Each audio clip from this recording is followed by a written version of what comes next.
dadkan waa dad aad iyo aad u nasiib badan oo ka badbaaday shilal aad iyo aad halis oo ah.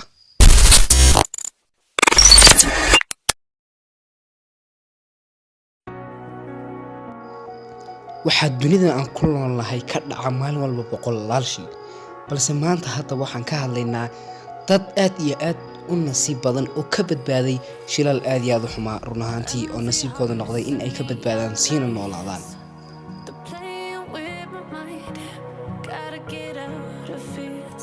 waa nin ka badbaaday leydh halisa. haddaba aan eegno siduu uga badbaaday leydhka halista ee ku soo dhacay dushiisa.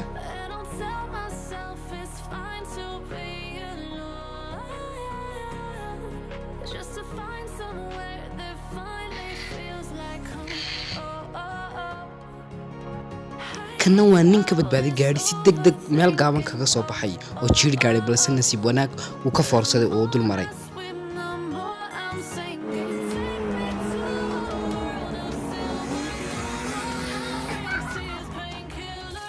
ninkana waa nin si nasiib ah uga badbaaday midi la soo tuuray taas oo cagiisa hoos martay.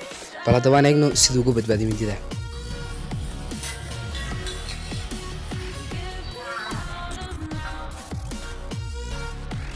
gaadhigana waa gaadhi ay ka badbaadeen dadkii ku jiray dhagax ka soo dhacay buurta.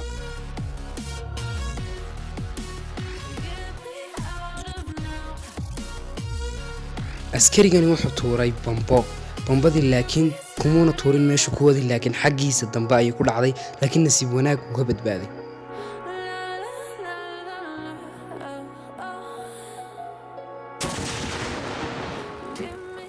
waad ku mahadsan tahay daawashada fiidiyogan iyo waqtigaaga muhiimka aad u hortay inaad daawato fiidiyogan.